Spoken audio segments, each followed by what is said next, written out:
I think we're live. I think we're live. I think we're live. That's my new song called I Think We're Live. Hi, welcome to the Art of Rock. We do this every Saturday and we come together as a community and we talk about really important stuff like synthesizers. Join us every Saturday here, and you're going to have to double check those times because daylight savings happening everywhere in the world right now. For Art of Rock, and we're going to talk about making your art happen. This is made possible by Angelspit's Patreon. Many of the supporters are here, and I thank you. I can't thank you enough. The objective is to keep giving back to everyone because we need to all keep each other going right now. Angelspit has a new single called The Greatest Trick, and you can get it on Bandcamp there. Woo! The next one drops Monday, which is called Pay the Butcher's Bill, and it's pure blaster beam, and it's nasty. New Ice Planet 9000 track is called The Equester. Go watch the video. It's also got blaster beam in it. Yay for blaster beam. Bet Noir's got some crazy stuff going on Spotify. Go listen to that. It's fantastic. On the subject of more crazy, amazing stuff is the Industrial Incisions playlist. Bands you know and bands you need to know. There, go, watch. It's amazing. Man, my computer is not at all happy today. Non-stop, if you want it non-stop, amazing stuff on YouTube, you need MTV TV. You need MTV TV. After we're done here, we're going to go stream to MTV TV because it's amazing. And you just got to get some. Because they're amazing. So just watch MTV TV. And if you got a video, send it to them. Okay, Art of Rock. We're talking about synthesizers. And here is the challenge. For $300, not $350, but for $300, we want a synthesizer that has USB, MIDI or not, probably not, but USB MIDI. Obviously, it's got sounds on board because it's generating sounds. It's got knobs or controllers so you can create sounds, and it's either mono or poly.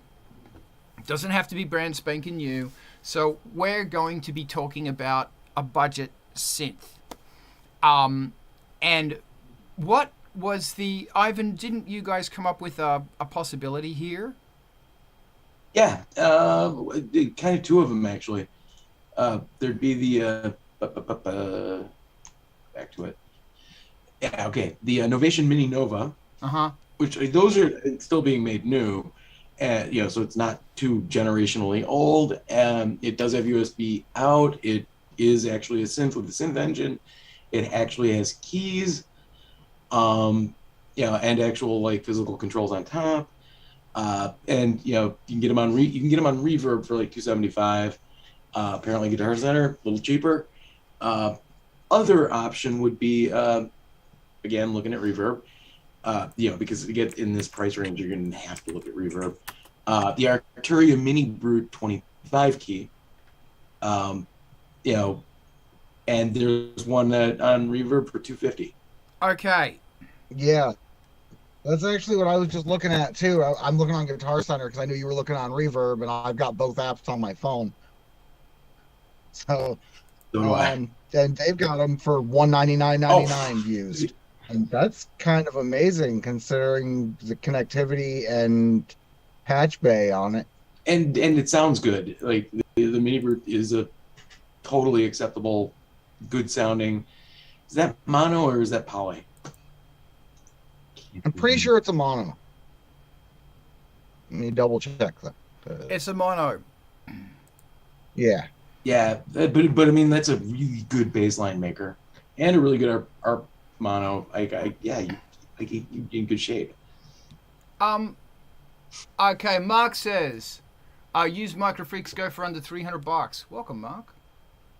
Mark. Oh, Mark. Vince, do you have a I don't like controller? the keys on the Microfreak. I've looked at them. Okay, the bad news on this one is that, unfortunately for the price point, considering what it does, there's going to be some, starts with C compromises. Ivan, Razzie, I cut you off. What were you saying? No, I was just wondering to set the background, since I came in late, and maybe some people listening did too. Vince, do you have a MIDI controller to start with? And do you have an audio interface to start with? Yes. And does that audio interface have multiple inputs and MIDI, or how many inputs without MIDI? What's its arrangement? 2 inputs, but they're XLR or 1/4 inch combo, Neutrik combo jacks. Yeah. Cool. So and no MIDI, and USB no DIN 5 MIDI plugs on it. So possibly a stereo synth could get plugged into it, possibly mono, if not. In stereo in these size synths is probably just chorusing or splitting the voices between channels or something like that. So it might not even be a priority. I say get 2 stylophones and just do this. Plug both of them in. Kidding aside, although there are a ton of experimental things like the Teenage Engineering and some circuits you can build yourself from Moog and things like that, is the priority on having something with a traditional keyboard on it also, so that you can play melodies? Yes. Key feel, full size keys? Key feel, I mean, like I at that price point, you can't really ask for a whole lot in that department, based on what I've looked at in the past and what I've been looking at recently also.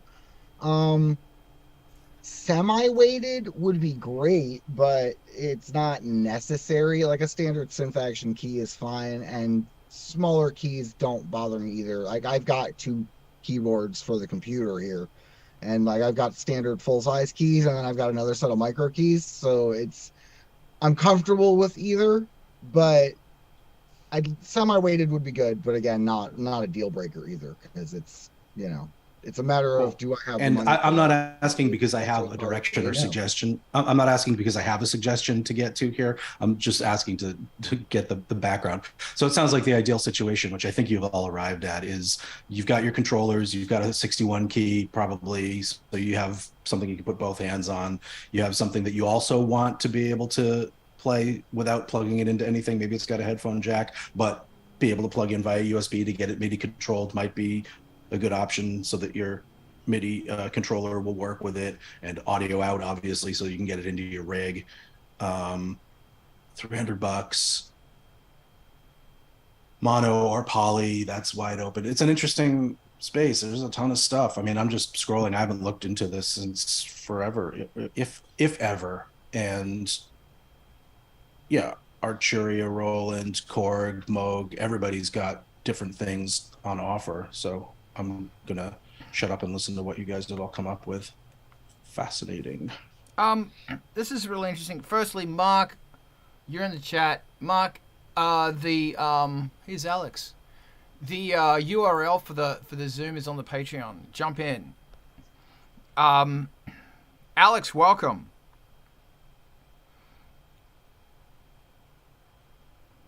Any second now. Dude, it's so good to see your face. Can I hear your voice? I want to ask Alex. See you too. Oh, he's there.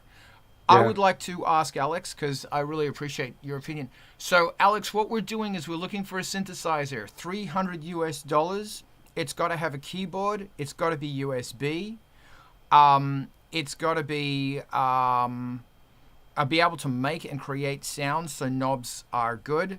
We're talking about possibly the Novation Mini Nova or the Arturia Mini Brute 25. Is it for a complete beginner or someone with some experience? Sorry for my voice. I've been having a really extensive sickness. It's for Vince. So okay. I have somewhere in the middle. If it's okay that it's used and that you need an editor to fully program it, there is a synth called M-Audio Venom.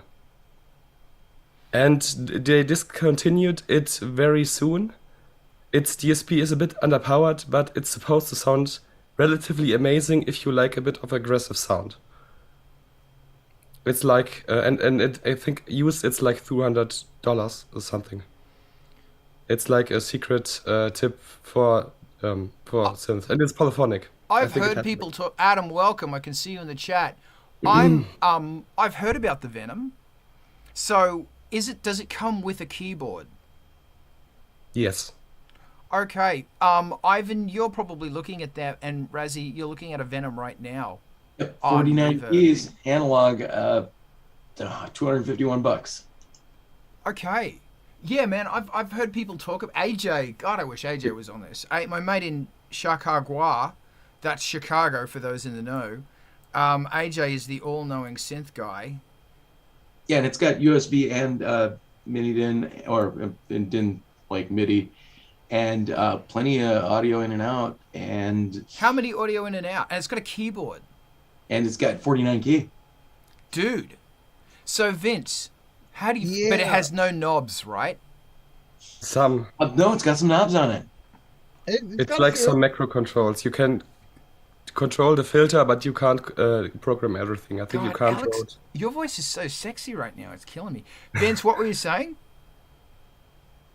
Well, price may still be an issue there because I don't have $189.50 to spend on shipping. Oh, tits. Yeah, it really is kind of out of control. Okay, that's from France.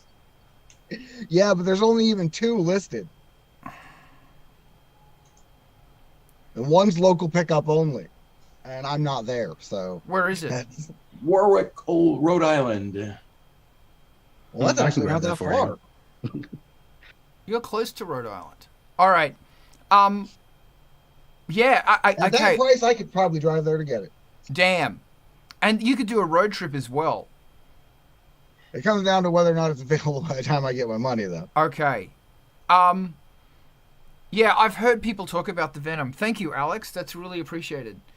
Yeah, and people say amazing things about the Venom. Okay, give me the link for that. I have a second option. Yeah, please do. And Ivan, can you give me the link to the Venom? And I'm going to post it in the chat. So there's the synthesizer made by Elise's. I think it's called... I think it was the Micron. And RK made... since they got bought by the same umbrella company as RK, RK made one called the Miniac. So I think it's like a synth with like 3 knobs, but really got really good Elise's synth engine. I need to look up what they were called because I think there were like 3 versions of that thing. But it has a keyboard and it has some knobs and it sounds really good for a virtual analog. It's like the peak of virtual analogs in like the aughts. If you can find that out, that would be amazing. That would be really amazing. Did we rule out a monologue, Korg? No, not at all. How much? You know, 245-ish. I was looking at those before, but they were $299 at Guitar Center. They were on sale. Yeah, I'm seeing new 245. Now they're $349. Ah. Yeah, dude. Is Thomann listing in Euro? One used, but I haven't looked for one yet. Didn't they have a version 2 and a version 1 or something? They've got a new version that's I don't know if it's the monologue for sure. I think it is. It's a bass synth specifically. They've got one that's designed for bass stuff, and then they've got the regular one. They just came out with the bass one. And I don't. It's expensive though. It's about twice as much as the regular monologue. Okay, well let's. Somebody. There we go. That's the Korg monologue. Thank you very much. There's the Korg monologue. Wow, we are really, really doing great things for Gear Acquisition Syndrome this morning. Today is brought to you by Reverb. My life is brought to me by Reverb. I've got to a point now. Every time I open Reverb, I have to go into one of those in private things. Cause I don't know. Speaking of sexy, I know. Alex, how's it going on that Akai thing? It's in the chat. It didn't look up on Reverb, but it's synth database. Okay, somebody do me a favor. Tell me about that synth, because I can't see anything from here because my computer hates me. I want to talk about Chat GBT later too. Okay, but more importantly, synthesizers.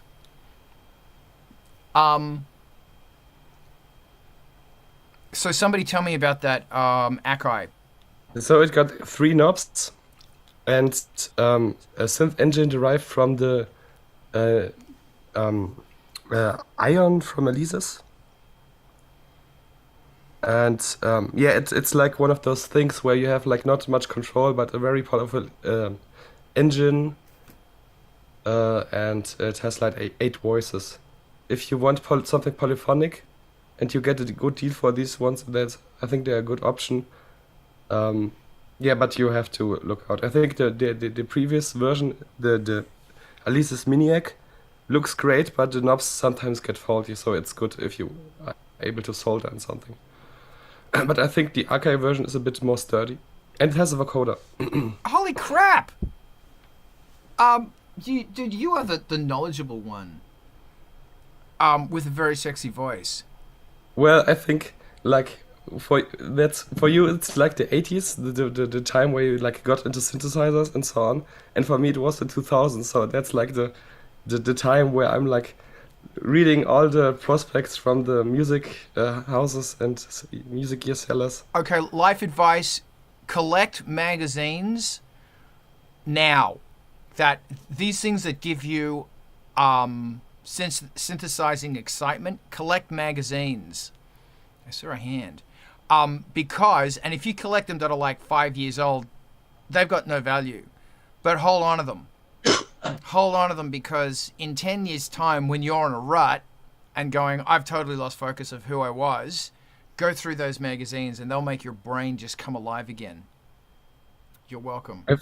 I've got so many that they are liability every time I'm moving. I've got so many CDs, it's a liability to me too. You're a musician, dude. Get over it. You carry a massive... You are a snail with a huge house on your back, and you have to carry it around with you everywhere you go. That's just how it is. And the older you get, the worse it becomes. You have to deal with that. Positive life affirmations from Carl.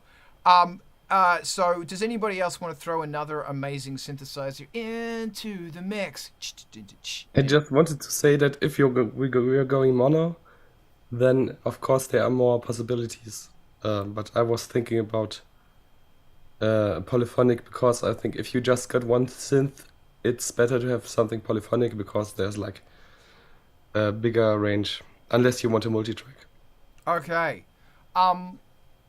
For US 300, Alex, what do you have in mind? Here's Mark.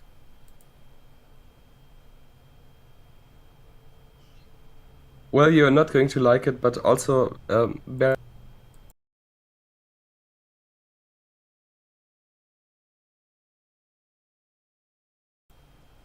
a bit unreliable, but they're bringing out a second version. Hopefully, well, I don't give a shit, because we're not saying the B word.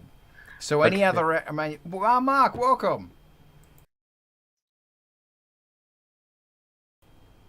I just found something interesting that I've never seen before. It looks like a weird layout. It might not be playable, but Modal Electronics Sculpt. Is it a synthesizer with a keyboard?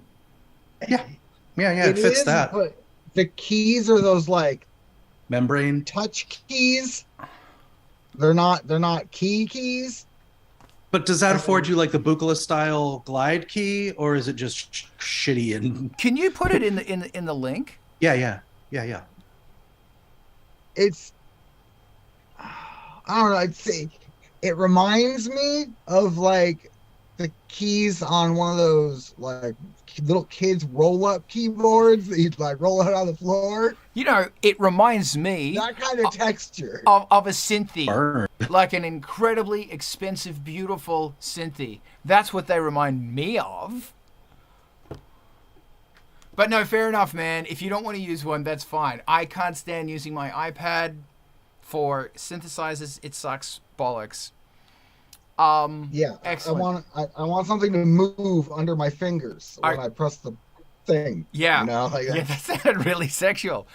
I want something to move under my fingers when I press the thing. Yeah, yeah. That's what I do. Mark, welcome. But it comes in black. Baby. Your input is welcome. The microfreak was my only thing. Yeah, me too. And thank you very much. We've got some great synthesizers going on. Oh, wait, sorry. The Model Electro, I just saw it. I'm posting that into the thing now.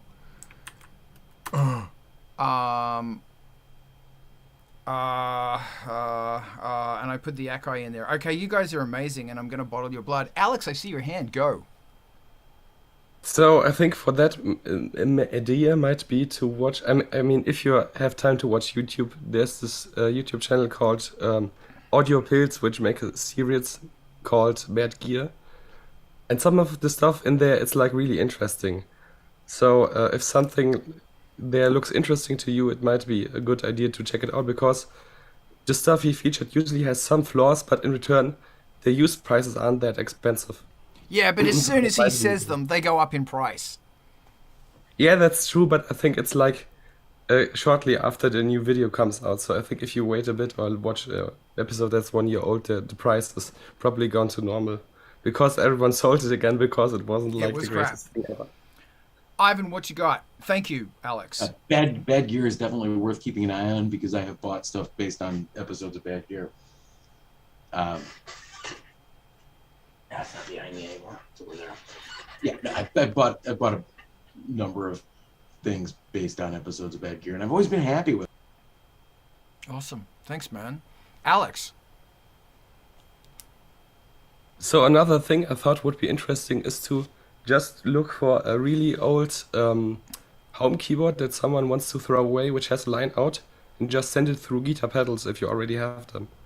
Because then you can also get something similar to a synthesizer. But usually those home keyboards are thrown away for almost nothing, like $10, because people just want to get rid of them because they need the space. So that might be the idea. Actually, thank you, Alex. I will say that, that Yamaha piece of rubbish that I got, which cost me nothing, putting that through a phaser sounds great. But it doesn't have MIDI. That's the thing. And the little beats on it, come on, man, they're awesome. Record those things, distort them, and build a song around them. They're just fantastic. Mark!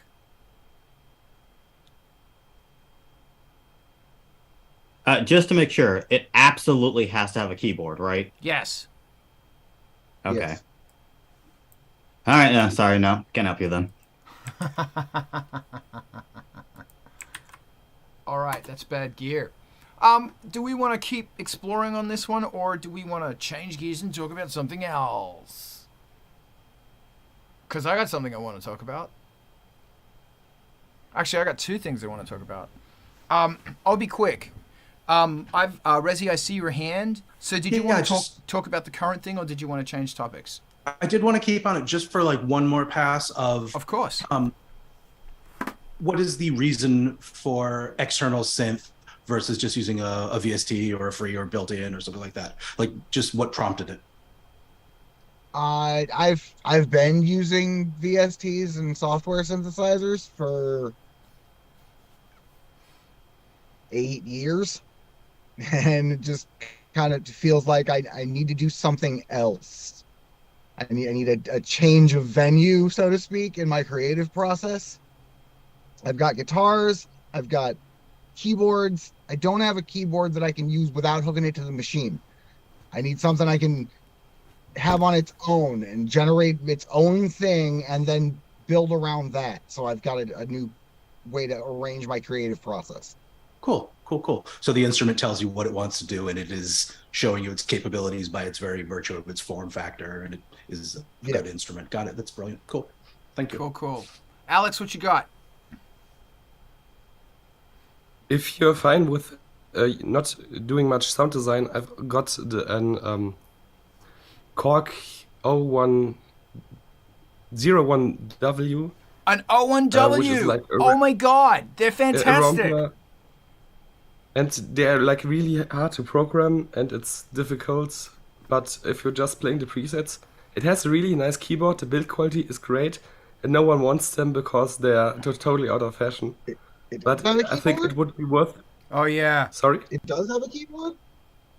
It does have a keyboard, and it's unless you're buying the rack version, of course. Yeah. But it has a keyboard, and the keyboard feels great to play. Yeah. I mean, I'm not a professional keyboard player, but for me, for my amateur thingers, it feels like better than the usual $100 MIDI controller.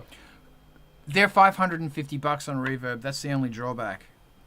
Yeah, but don't go on Reverb, because there you get the inflated prices. You have to look at Craigslist and so on. Or like ask other musicians if they're selling.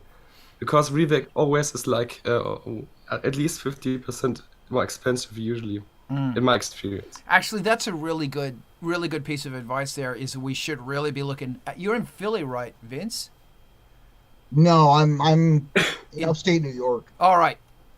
Well, checking out the reverbs around your area, because we've already talked about maybe hauling over to Long Island to get a piece of gear.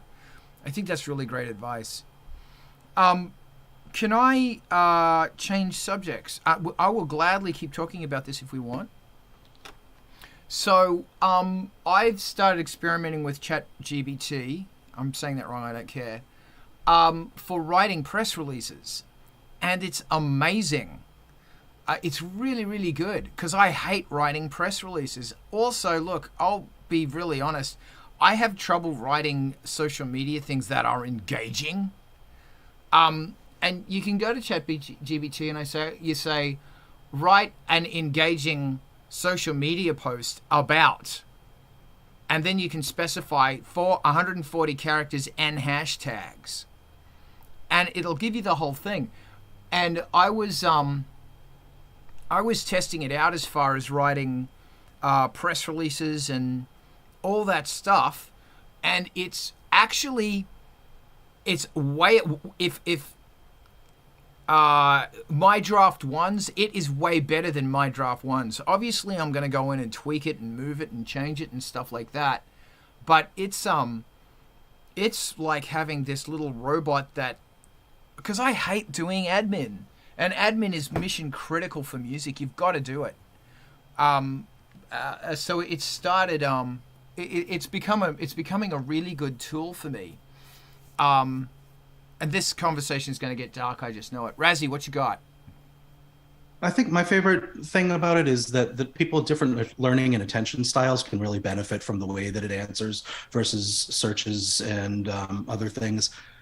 Well, I was going to say Alta Vista and like Ask Jeeves for some reason, but the way it returns stuff in sort of a prosy narrative, I know it's weird. I was trying to make a contrast from the past and the future. It would have sufficed, but I know, I got it. I really appreciated that. I like that. Thank you. Go to Yahoo to search, and hopefully, like the only thing that we're missing from that being truly useful as a conversational search tool that returns results you can sort of digest rather than having to take the next step to link out to directly, is that we're missing the veracity, like the truth part. Like it just, next word may or may not be a true thing based on the previous word that it strung together. So assuming that we get to that point, I've found asking things like more specific and more conversationally, without, I mean, everybody's got their own chat prompt formulas that, you know, please share, work for them. Well, I guess more things like give me a few options for synthesizers under $300 that have knobs and have MIDI. Instead of getting a list, it'll, you know, form a couple of paragraphs in return that you can read as prose, and then refine to say, well, I like those, but give me something that actually has a DIN5 plug, and generally gets that kind of stuff. Where Google has been moving away from letting you do that iteratively, like they allow you to use some arguments, quotes, and minuses and pluses in the search field, but it's definitely not what it once was, where you had to also think coded things like remembering flags in your search queries, whereas this you can use plain language and achieve some of the same things. So I like it for that. And also I'm kind of glad Mark's in on this conversation, because I want him to weigh in on sometimes somebody says something magical and revolutionary about it as the counterpoint.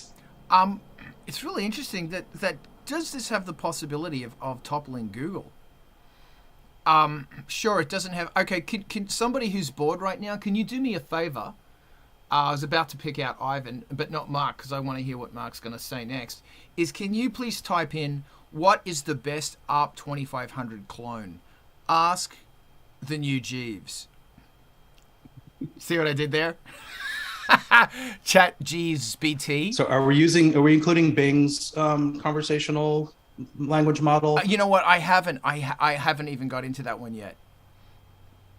And if somebody else wants to ask Bing, yeah, it's Bing that it's tuned for search. I'll jump on that. Yeah. That'll be really interesting, because this is an opinion-based thing.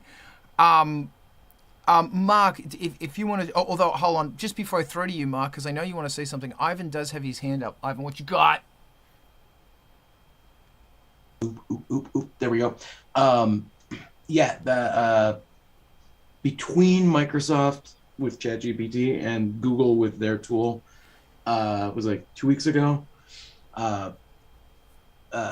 Google tried to demo their tool, and that demo went horrifically bad, like stock-droppingly bad. Wow. Whereas the demo that Microsoft gave that day did an amazing job of showing off how conversational Chat GPT can be as a search tool, and how assistive it can be. And so, like, they won the AI war in one demo on one day, like hands down. They just, made Google look like disorganized and stupid, and like they didn't know what they were doing with this tool. And Microsoft just made them look. They made them look bad. Well, I think the thing about Google's is because it's sentient. It just went, no, fuck you. I'm not going to do this. I'm better. Oh no! They walked into that demo not being ready to do a demo. Like, oh, I need to use my phone to do this. Oh, I don't have a phone. Like that kind of level of just the people screwed up. Wow. And then the demo of the software itself wasn't really that good. Excellent. That's crazy. That's very interesting. Thank you. And Mark, when you want to talk, throw your hands up, because we all really want to hear from you. Raz, talk to me. All right. I didn't mean to put pressure on it. I like Mark's attitude on these things as a pragmatist. On future tech. Did anybody get a chance to watch, has anybody watched Wolfram's thing on language models and how this works? If to be completely reductionist and just to put a little pin in what's actually going on, man, in as few words as possible,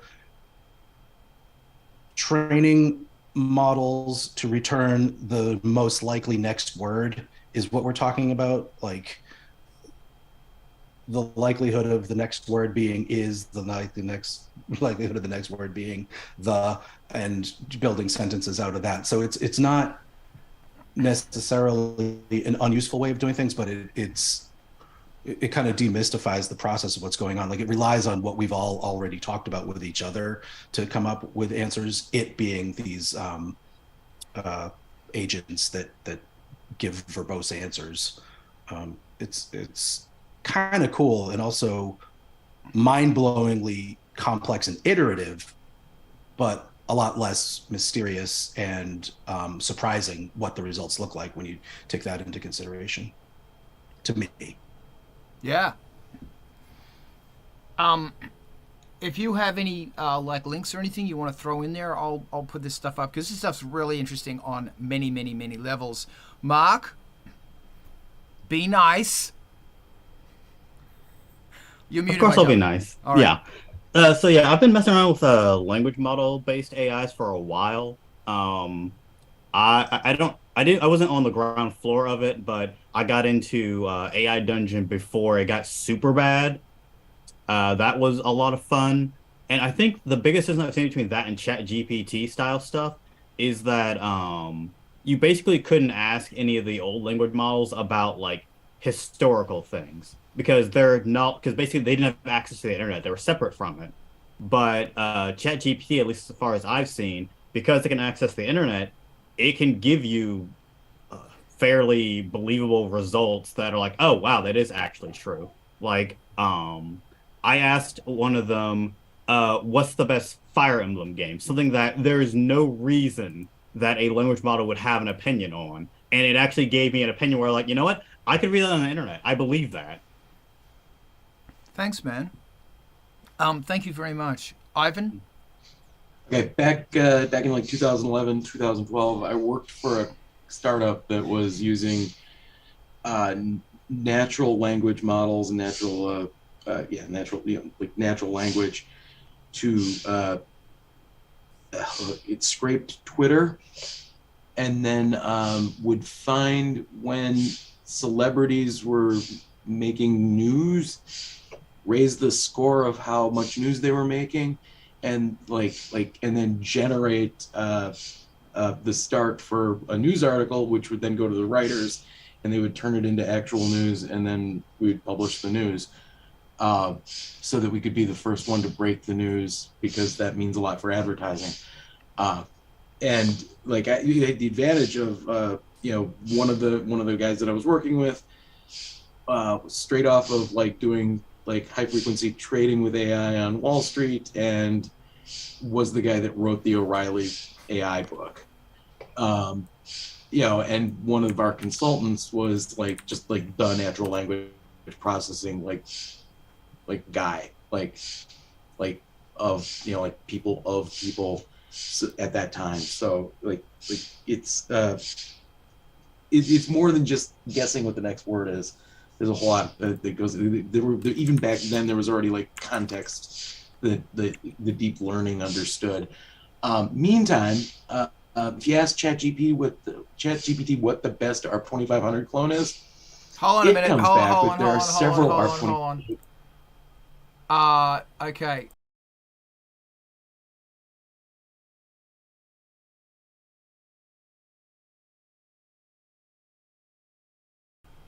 $2,500 clone. Yeah. There are several ARP 2500 clone options available in the market, each with its own strengths and weaknesses. It is difficult to say which is the best clone, as it ultimately depends on your specific needs and preferences. Here are some of the most popular options, and it actually goes through all of the 4 options. Can I ask, is one of them CMS? What are the options? Just tell me what the options are. Korg, TTSH, the Human Comparators 2500 clone. It's a DIY kit. And then Studio Electronics Boomstar Modular. Wow. That's interesting. They didn't even, because he's not on the fucking web, they didn't I actually meant to say 2600, by the way. CMS is a 2500, and they didn't bloody have him there because he doesn't have a web presence. This is now unlocking something else really, really fascinating. Alex, what? Hold on, just before you do, thank you, Ivan. I just want to jump back. So my wife was doing research for her company about something very about the housing for the black workers in Portland in 1946 that were working on a port area, and it came back with this really, really good research, and she'd already done all the research, and she said, yeah, that's spot on factual. And it's real, and it obviously it made it all look really beautiful and written lavishly. Vince, your hand's still up. Did you want to add anything? Alex, what are you laughing at? I just wanted to be cheeky and say maybe they didn't. Maybe the ChatGPT didn't include it because it's not a clone, but a actual ARP because it uses the same parts. But screw that. That's a stupid joke. That's a possibility. That's a very interesting possibility. Said Carl, reading into everything way too much. Razzie. Also, it's behind a couple of years. I don't think it has current information past 2020 or something like that. But there's a cutoff as to what it knows. What? Yeah, I'm pretty sure you're right, because I want to say maybe it was this one or another one. It specifically stated like we do not know anything about like anything past a certain date, and I'm pretty sure that includes Ukraine. So as far as it's concerned, Ukraine has always been at war. I think it's before. I think, like I said, I think it was before. Well, before it got really bad in Ukraine. Okay. So yeah, probably like 2016. Wow, that's amazing. That's really amazing. Ivan, how's it going on the 2600 clone? Oh yeah, it has an opinion. Okay, Similar obviously to we're going to 2500. edit that opinion. But Similar to the ARP 2500, there are also several ARP 2600 clones available on the market. Each has its own unique features and qualities, so it can be difficult to determine which one is the best clone. But here are some popular opinions, and it places Korg as number one again. Interesting. Is it also mentions the ARP 2600 FS. What the hell's the FS? You know, Alex, it what's an describes FS? It stands for full scale because it's a 1-to-1 Right, copy. Because they also have one which is a bit smaller. Are they sonically the same? Yeah, I think so. Okay, thank you, Vince. Sorry, Ivan, go on. It also mentions the Arcturia ARP 2600 Software, which is software, yeah, and again the human comparators 2600 clone. Amazing. Or it's actually this is if you were looking for a good 2600, this would be a good question to ask and a good place to get an answer, and because it would lead you to look at the right things. Is my best guess. Okay, that's really fascinating. So, Vince, oh, hold on, what did I just do? I just pushed a random button. I don't know what I did. Vince, this is really interesting because you could also ask this your question, and figure out the secondhand market. Posing questions to chatbots is really interesting. You have to figure out, and it's interesting that I equate it to, I used to work in translations, and you had to ask a clear, simple question that could then be translated, because that's what we were doing. And it's really similar with this stuff. Like, you've got to ask a clear and simple question. Razzie, I see your beautiful hand.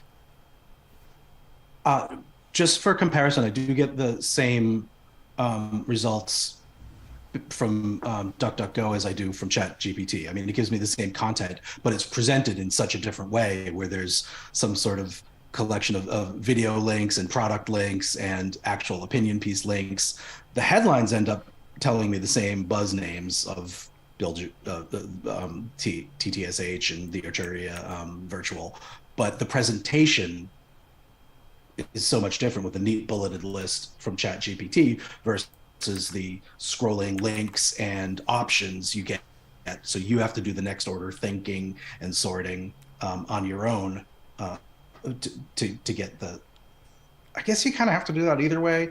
But going back to what I said a minute ago with the different presentation style, like if you're the kind that learns better, reads better, comprehends better from a beautifully formatted text page, ChatGPT is winning. If you're somebody that really relies on the variety of types of answers that you get, then the traditional search results seem to have a little bit of an edge because of the variety that you get in one link away.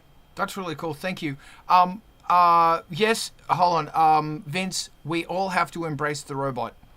We've got to embrace that robot. Yeah, we got to wrap our hands around it. Robot, yeah. Ivan, can you now find out what the best VCS3 clone is? Ivan, VCS3 clone. Go, now. Alex, what you got? I've also got the experience of getting like a wrong answer because I've asked a friend to ask Chat GBT to write an essay on what was it, like themes of maturity and masculinity in SpongeBob SquarePants the movie, and it got the wrong answer because it said that like at the end SpongeBob becomes more mature, but what actually happens in the movie that he just embraces being a child, and that was like the completely wrong answer. So buyers beware. Not everything ChatGPT. Yeah, no, I disagree with that. Puts out is No, true. I drastically I think the thing with the dolphin, who was voiced by the guy from the IT crowd, there was something really spiritually enlightening with that, and that paved the way for his path into manhood and understanding. And this is really serious as far as, we're talking about SpongeBob SquarePants that our generations were built on. And the dolphin, and it's very important. Ivan, talk to me. Get me out of this hole. Okay, ultimately, the best VCS3 clone will depend on your individual needs and preferences. If you're looking for a faithful reproduction of the original VCS3, the G-Storm Electro VCS3 may be the best option. However, if you're looking for a more modern instrument that can interface with other gear that includes modern features, Erica Centrix may be the best option. Interesting. What was the first one? The G-Storm Electro VCS3. Alex, are you privy to this? I've given up of ever owning a VCS3, so all of us have. Same with a house, hope, and a future. But we can dream, Alex. So Go basically, all I know is that the Erica synth one doesn't sound the same, but it's just the same layout. So I totally you have agree. to watch out because. I'm asking this for three reasons. One, I'm a wanker. Two, I'm self-obsessed. Three, I do want a VCS3. And four, I'm really interested to find out how it pushes its opinions. But I totally agree, man. The Eric is great, but it doesn't sound like a VCS3. And I haven't heard the G-Storm, so I don't know. The G-Storm is a kit, not you'd have to build it. I'm not building a kit. Do I look like a kit builder?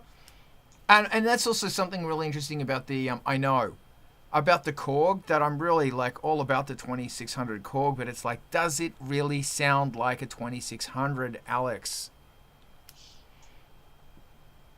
I mean, it wasn't like your point of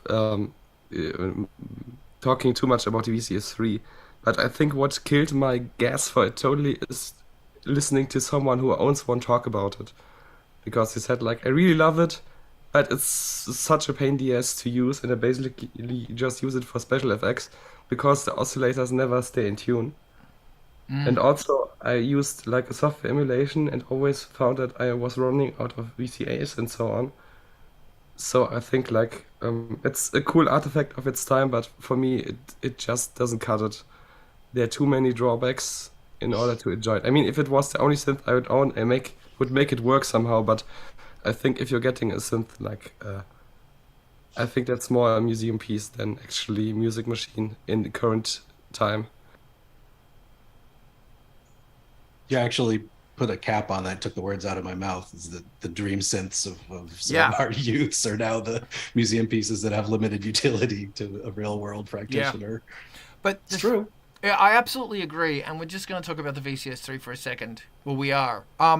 It's really fascinating with that machine is that it's whenever you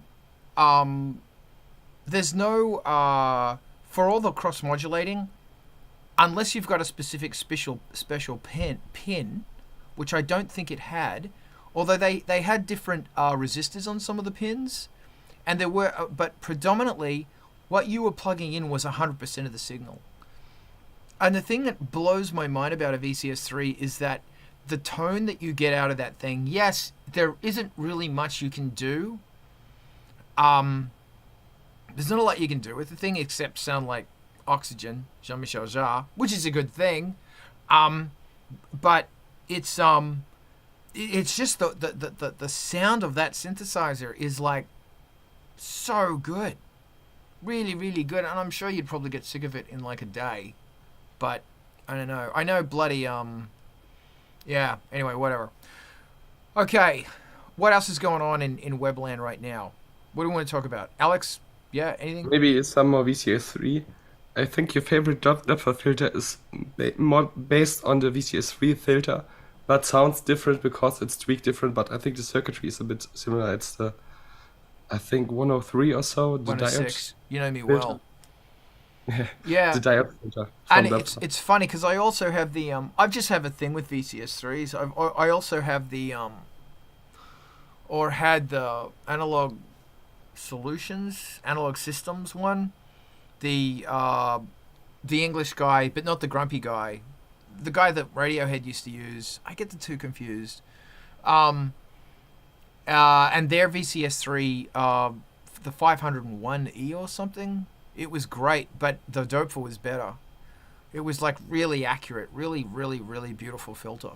That's all I got.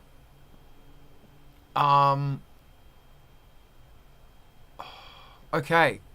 Adam says hi, and apparently, Rezi, you used to know the daughter of the guy who one of the gentlemen who worked on the 2600, Dennis, Melissa Collin.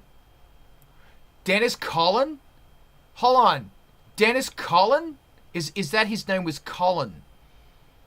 Adam was his name Colin, because Colin made the Colin, the ARP 2500, the 1047 Colin filter, which is the greatest filter in the world. I have one. It's amazing. I'll shut up now. Ivan, save us, because we're going into gear acquisition hell. Oh, I'm not going to save you then. Oh, thanks. Okay.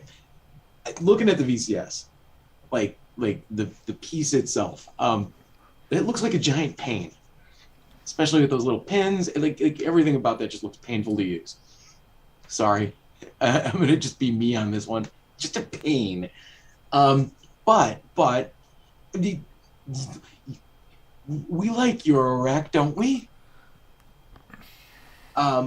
G-Storm does make a 101 VCO, which is the oscillator for it. And they do make a filter module that is a reproduction of the filter. So between the oscillator and the filter, you'd be in pretty good shape. Hold on, GP who does? G-Storm Electro. So they make a filter and what? They make a filter and the oscillator. Can you send me the stick? I'm just gonna paste that in here. Yeah, paste it in here, and I'll tell the world. Boop. Wow. Yeah, so like you could probably get pretty close to the sound, and then use Eurorack to do the modulation because it's good at that, and like it's a reasonably modern approach to controllability, which is where like if the oscillator sounds close enough, and the filter is close enough, you're gonna be bumping up against the edge of sounding good, and without all of the like those little pin pains and having to have like specialized parts. Hey, this is the same problem I have in the kitchen. Do not buy specialized kitchen tools because mostly it's just going to sit in the cupboard and take up space. Which is why I have not been allowed to buy a rotary slicer for my kitchen yet. Well, that's not fair, man. Every man should have a rotary slicer. Thank you very much, Ivan. I'm going to throw it to Alex. Rezi is boiling right now, and I just cannot wait to hear what is about to flow out of his mouth. Alex, we get so passionate about synthesizers here. Alex? I think I have to disagree on the pin matrix. I think that's like the coolest thing about it. Yeah. And I think I don't know how it sounds, but Analog Solutions used to make a synthesizer called the Vostok, I think.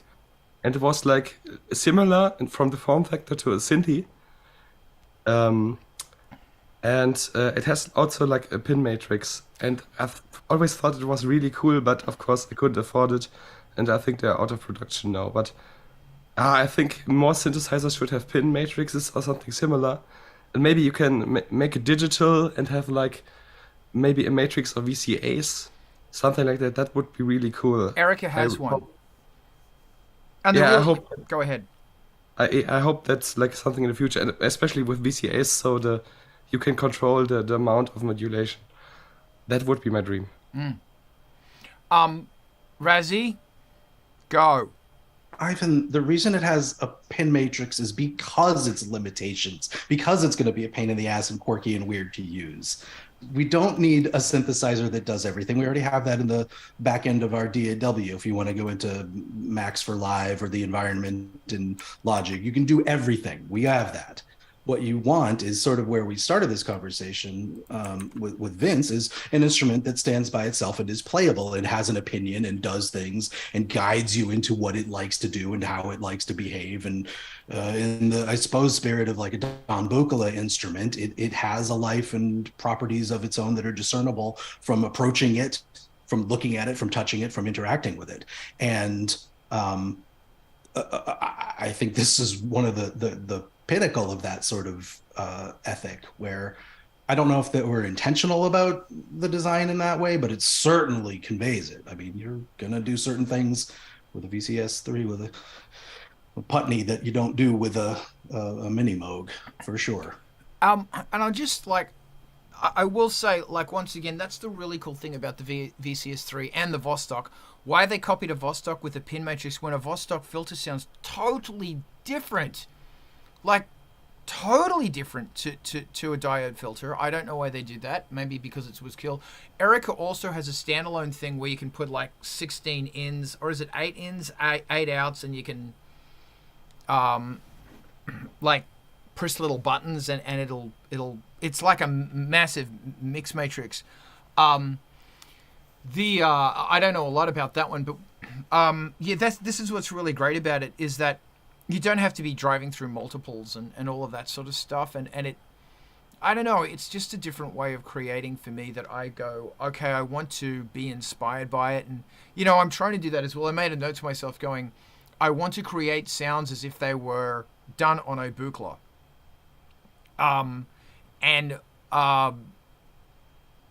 Yeah, so with the Buchla mindset, specifically, I'm talking late 60s. And to create more sounds like Switched On Bach. Yes, I'm always go back to Switched On Bach because they were the greatest fucking Moog sounds ever. Thanks, Wendy. Alex, what you got? I think I kind of get the people who do like something that looks like a VCS or a Synthi, but sounds different, because I think how you interact with the machine is the most unique thing about those.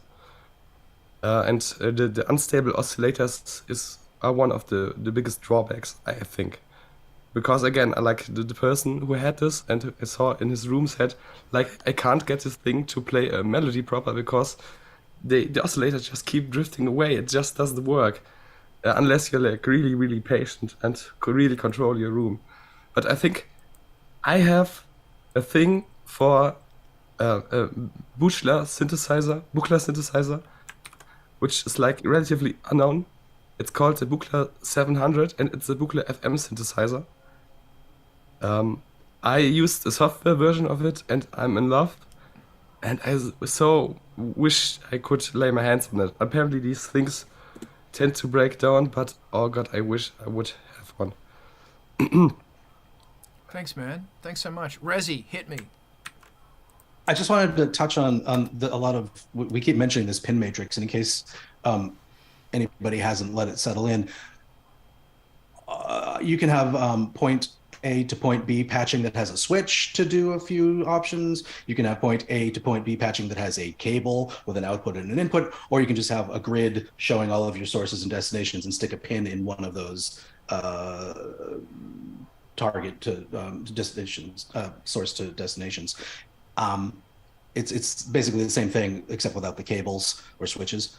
And Carl, on the topic of, I mean, most of the time you're not patching with a variable resistor or cable resistance anyway, and most of the stuff is done from this at the destination with, especially I don't know which knobs on the Putney have that Vernier like external 2-tiered coarse and fine controls, but they do tend to have a lot of control at the destination. So whether or not you can insert a variable thing easily in your source to destination is kind of not the point of that to my mind. But I'm interested in the fact that you could insert a pin that had variability or resistance or something. Cool. Yeah. Yeah.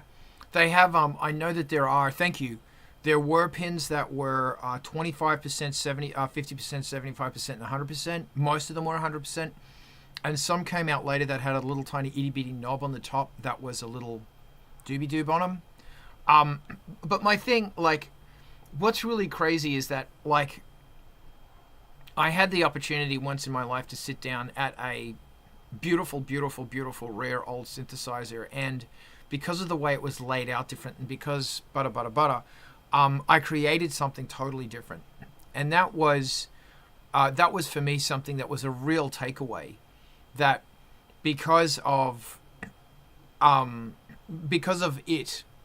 spirit of that machine, the ghost in that machine, the beautiful singing siren in that machine, I was able to do something totally different. And that's what I find really inspiring me, because I will just briefly talk about my gas problems that aren't really a problem anymore. Like, I don't know what it is. I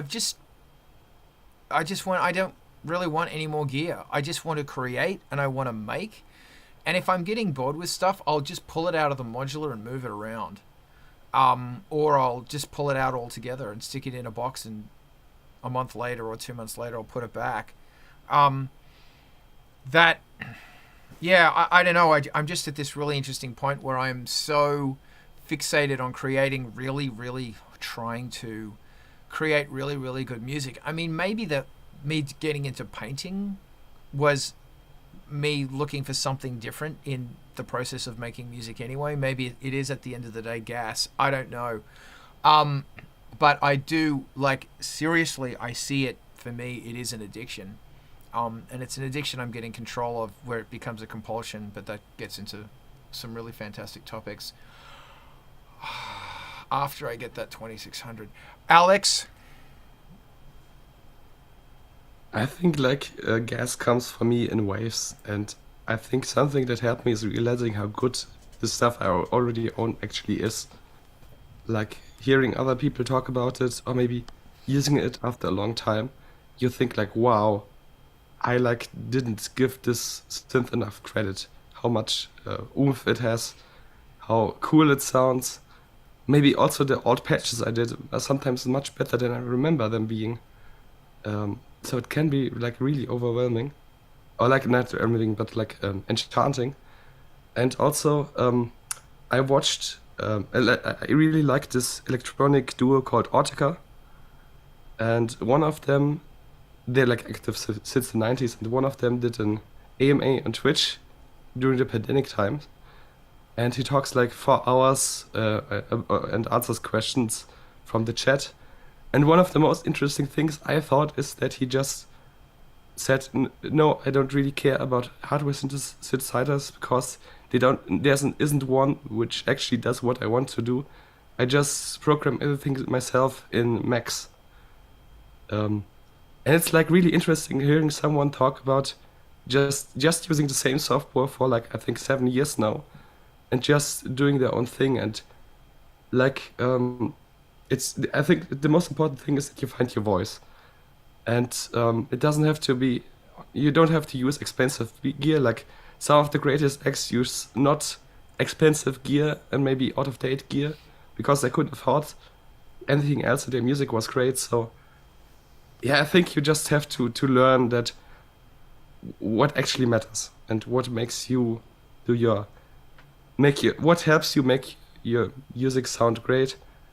And apart from gear not working, which of course is like a KO criteria, but if your synth is working reliably, I think at a certain point it's just you have to realize that you're just looking for other flavors, but you're not limited in your pursuit of making art. Thank you, man. Thank you. I'll add to that. I'm constantly disgusted in myself about how much of my synthesizers I don't use. Like, the Emax I've been using an Emax for over 30 years now, and it has dual mode. I have never used dual mode. I have barely used the sequencer, which is crap, but maybe I could do something on it. There's like so many things on the Emax I still haven't done. I haven't even scratched the K2000. I'm barely getting into stuff on the Mini Moog. Whenever I find myself wanting to buy a piece of gear, the first thing I do is I will go, okay, I'm going to get the manual and I'm going to read reviews and I'm going to watch YouTube things about that piece of gear that I actually hate. And I'm going to, find my love for it again and get very inspired by it. I don't know. There you go. Does anybody else want to throw in here, or do we want to change the subject, or do we want to start spontaneously breakdancing? Ivan. I will not be dancing. I like my gear acquisition syndrome, especially during pandemic, got really, really out of control and bad because, what was I going to do? Like I got a little dopamine hit every time those packages arrived. It was amazing. And that was great for a while. But I have discovered, particularly since, pandemic has calmed down and, you can actually go out in the real world again and do things, that instead of buying gear, I'm way more interested in, especially when I'm thinking to myself, oh, I need more gear. What I'll do instead or that will steer me towards, what I really need to do is go learn some more music theory, and then let's apply that and let's make something with that new knowledge or that new skill that I've just developed. So like personal advancement has become more important than just like buying gear. Buying gear is easy. Music theory is surprisingly not easy. Or, it's less instinct. The gratification is better because it's a little bit harder. And, using this instead of just like using my credit card, which is an easy short path to feeling good for 30 seconds, and then it ends up on the shelf, and I don't have that much room because third floor is not done yet. And also I've got plenty of gear. I don't really need. I just don't need to be adding to it right now. And to tell the truth, spending a lot of time on learning theory has made my output better.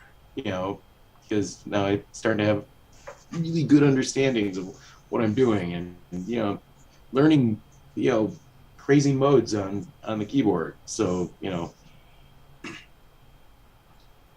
I spent like the last 2 weeks just practicing Persian mode because it sounds cool. I can't wait to actually write something with it. Awesome.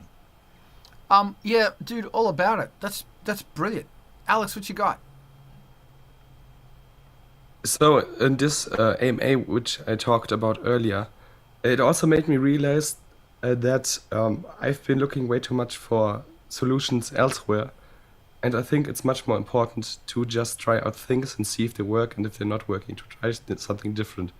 Because like I've been researching so long for the best way to integrate your synthesizer into your DAW and so on, and have like the perfect setup, which is like perfect for making music. And actually making music sometimes fell a bit short. And in this AMA, like Sean from Autica said, I just record the stereo pair and don't really do any mixing, because I've been building my sound palette so long that stuff just works together. And similar things. And I think like it's okay to just record a stereo file. Sorry, I'm sort of losing the thread.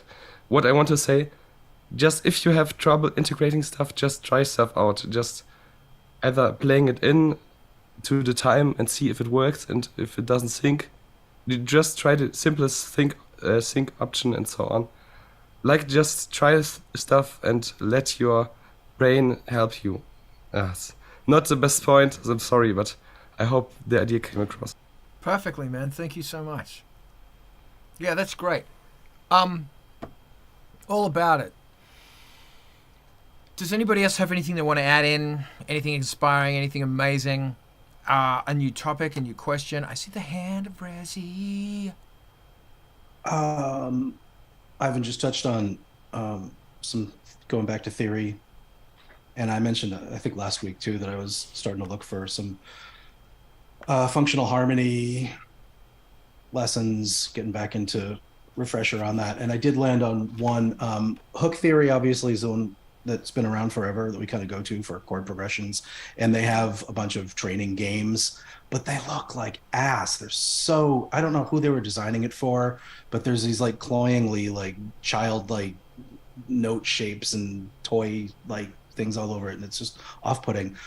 So I found one that I have been using to do melody ear training and intervals that is decent looking at, and it seems to be a solid method, and it's getting me back to my recognizing my scale degrees a little bit. So I just started working with it, but it's if anybody else is interested in grabbing functional ear trainer, there's iOS and Android apps for it, and it seems to run on Mac OS just fine also. Thank you. All right. I just stuck that in the chat as well. Dude, awesome. Yeah, it's really good that people are getting back into the push-ups on their knuckles thing. You know, the kung fu thing. That, you know, wax on, wax off. You're not fighting, you're not making music. You're just working on the actual... You're practicing at making music.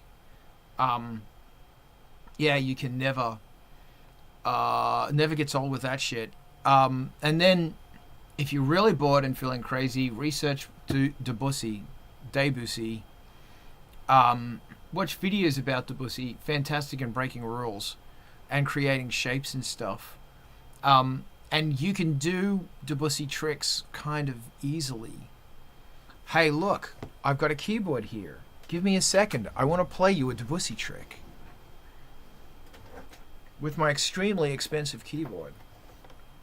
So, we all love our scales, and there's a whole bunch of cool scales. You can hear that okay? That's an expensive sound right there. So here's C major. Right, C major. You can kind of see that there. Awesome. Debussy used one called a whole tone scale, and it goes like this.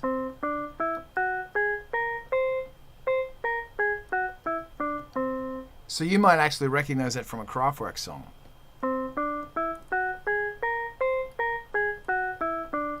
So what the whole tone scale is, doesn't it sound weird?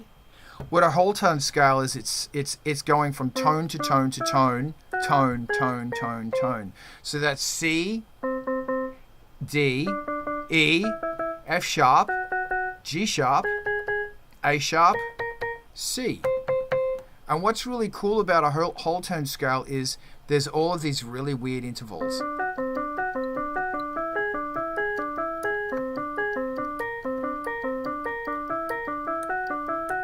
All of this really weird stuff. So if you want to do something dreamy, it's so dreamy. Isn't that dreamy? So that's a whole tone scale. That's something you might want to try. Isn't that fun? Here's another scale. This is called a half whole scale. To half, to whole, to half, to whole.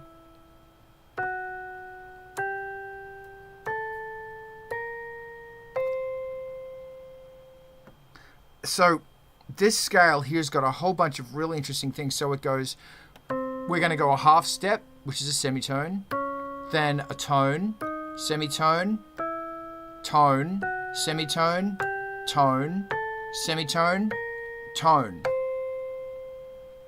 And if you use that specifically in industrial music or something, you're going to end up with the creepiest fucking shit. Because you get like really gritty, weird...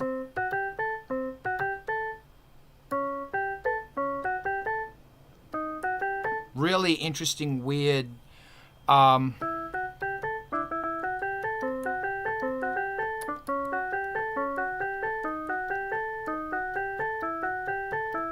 You get some really weird tonalities going on. And it's a really great go-to for horror movies and shit like that. So, para scale fun.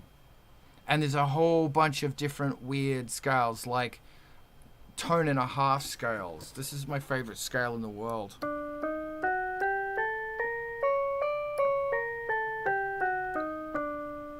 So that's semitone, tone and a half, semitone, tone, semitone, tone and a half, semitone. But you can do absolutely really beautiful, lovely, wonderful structures when you start exploring different tones that are not falling into Phrygian, Dorian, Aeolian, etc. Rezi, what you got? Yeah, for my money, scales with either at least the half step between the seventh degree and the octave, or ones with large gaps greater than a third in it are the coolest shit. Like that's where the ear gets weird. Yeah. It's nice. Thank you. And if you're bored, create a scale. Make a scale. Don't worry if it sounds like something or if it doesn't sound like something.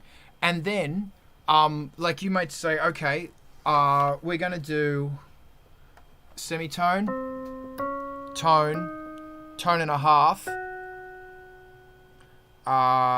two tones. So if you set up an arpeggiator or something like that that's revolving around these notes,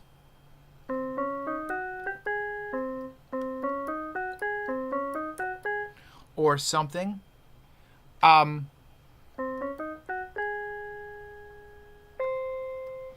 you can begin to create some really weird, wonderful things.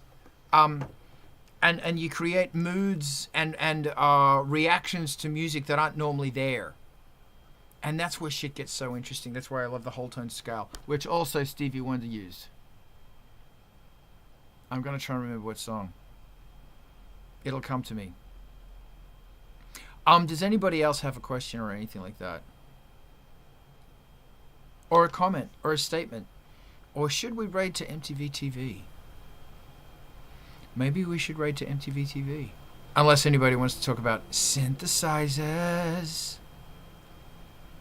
Anything? No? Okay, cool. Hey, Diana, if you're there, we're going to raid. Thank you all, one and all, for coming. This was bloody excellent. We're going to hang back here and talk about stuff, because that's what we do. And probably look at synthesizers. But for now, we're raiding. So we're going to go to MTV TV because it's bloody awesome. And if you don't get the raid, we're going to meet everyone here. Let's go to MTV TV because there's some crazy stuff going on there. Bye, bye, bye, bye, bye.